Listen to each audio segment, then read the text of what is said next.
बिस्मिल्लाहिर्रहमानिर्रहीम। बच्चों, हमने 10th क्लास की फ़िज़िक्स स्टार्ट की हुई है, उर्दू मीडियम। और बच्चों, हमने चैप्टर नंबर 18 के न्यूमेरिकल स्टार्ट किए हुए हैं। और बच्चों, न्यूमेरिकल शुरू करने से पहले अपने जो से मोबाइल की जो सी ब्राइटनेस है ना, वो बढ़ा लिया करें। और आपने जो से आपने वीडियो की क्वालिटी रखनी है, वो 480 पे वीडियो देखनी है या 720 पे वीडियो देखनी है। और अपने जो सी मोबाइल की जो सी स्क्रीन है ना, वो हॉरिजॉन्टल कर लिया करें ताकि आपको ये पूरा वाइट बोर्ड साफ नज़र आए। तो बच्चों, हमारे पास न्यूमेरिकल नंबर है इन 18.9 है। एक गार में पड़ी राख में कार्बन 14 की एक्टिविटी ताज़ा लकड़ी के मुकाबले में 1/8 है। राख की उम्र हमने मालूम करनी है। तो सबसे पहले हम क्या करेंगे, यहाँ से डाटा कलेक्ट कर लेंगे, क्योंकि बच्चों हमें पता है कार्बन 14 की जो सी हमारे पास हाफ लाइफ है ना, कार्बन 14 की हाफ लाइफ हमें पता है वो किसके बराबर होती है। हमारे पास 5730 है। तो बच्चों, ये आपने ज़बानी याद कर लेनी है वैल्यू।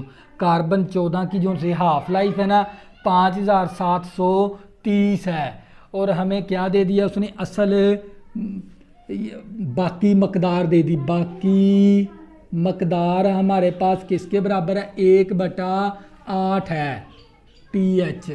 तो बच्चों, हमने क्या मालूम करनी है, राख की उम्र मालूम करनी है।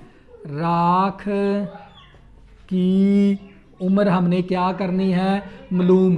यानी हमने कुल वक़्त मालूम करना है। क्या मालूम करना है, कुल वक़्त इसका मालूम करना है। तो सबसे पहले हमें कुल वक़्त मालूम करने के लिए हाफ लाइफ की, हमारे पास हाफ लाइफ तो मौजूद है लेकिन हाफ लाइफ की तादाद नहीं है, लेकिन हमारे पास बाकी मकदार मौजूद है। तो हम क्या करेंगे, हाफ लाइफ की तादाद निकालेंगे। तो बच्चों, आप लोगों को पता होना चाहिए, पहली हाफ लाइफ के बाद मकदार तो बच्चों, आप लोगों को पता है 1/2 के बराबर होती है। इसी तरह हमारे पास दूसरी हाफ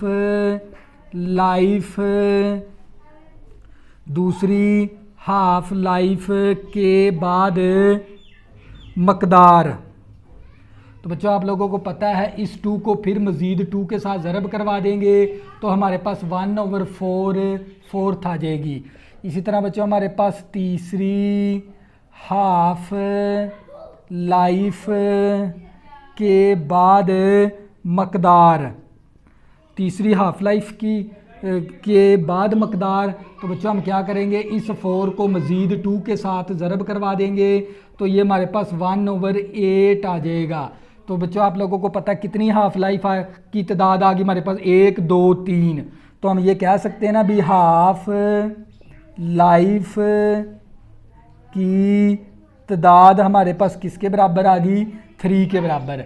तो बच्चों, हम क्या करेंगे, हाफ लाइफ की तादाद भी हमारे पास आ गई। हमने इस तरीके से हाफ लाइफ की तादाद भी निकाल ली और हमारे पास हाफ लाइफ भी मौजूद है। तो बच्चों, क्या करेंगे, हमने क्या निकालना है, कुल वक़्त निकालना है। तो हम यहाँ पर फार्मूला लिखेंगे, कुल वक़्त हमारे पास बराबर होता है हाफ लाइफ की तादाद, हाफ लाइफ की तादाद ज़रबे हाफ लाइफ।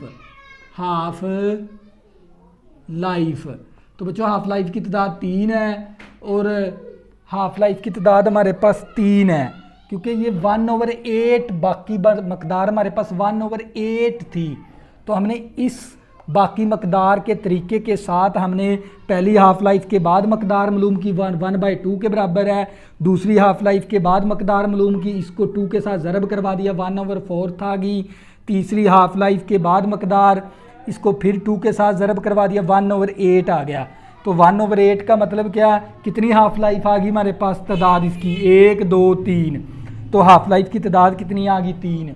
तो वो फार्मूला लगा देंगे, कुल वक़्त हाफ लाइफ की तादाद ज़रबे हाफ लाइफ की तादाद 3 है। तो हाफ लाइफ कितनी हमारे पास 5730 है। तो बच्चों, हम क्या करेंगे, इसको ज़रब करवाएं, 3 0 0 हो गया, 3 3 9 हो गया, 3 7 21, 1 आ गया, 2 हासिल, 3 5 15 और 2 17 आ गया हमारे पास। तो बच्चों ये हमारे पास इतनी बनेगी इसकी उम्र, कुल वक़्त आ गया हमारे पास। यही बच्चों हमने क्या करना था मालूम इस न्यूमेरिकल के अंदर से। तो बच्चों मैंने चैप्टर नंबर 10 से लेकर चैप्टर नंबर 8 तक तमाम चैप्टर के मैंने न्यूमेरिकल आप लोगों को करवा दिए। 16 और 17 के करने नहीं थे ना, उस बुक के अंदर दिए हुए हैं। तो बच्चों मैंने न्यूमेरिकल आप लोगों को कंप्लीट करवा दिए। अब इसके बाद हम करेंगे मैथ स्टार्ट 10th क्लास की, और उसका मैंने चैप्टर नंबर 1 भी करवाया हुआ है, 2, 3, 4, 5 और 7, और जो चैप्टर रहते हैं इंशाल्लाह वो भी आप लोगों को कंप्लीट करवा दूंगा। अगर बच्चों आपने अभी तक मेरे चैनल को सब्सक्राइब नहीं किया, प्लीज़ इसको सब्सक्राइब कर लें ताकि आने वाली न्यू वीडियो आपको आसानी के साथ मिल सकें। अल्लाह हाफिज़, दुआओं में ज़रूर याद रखना।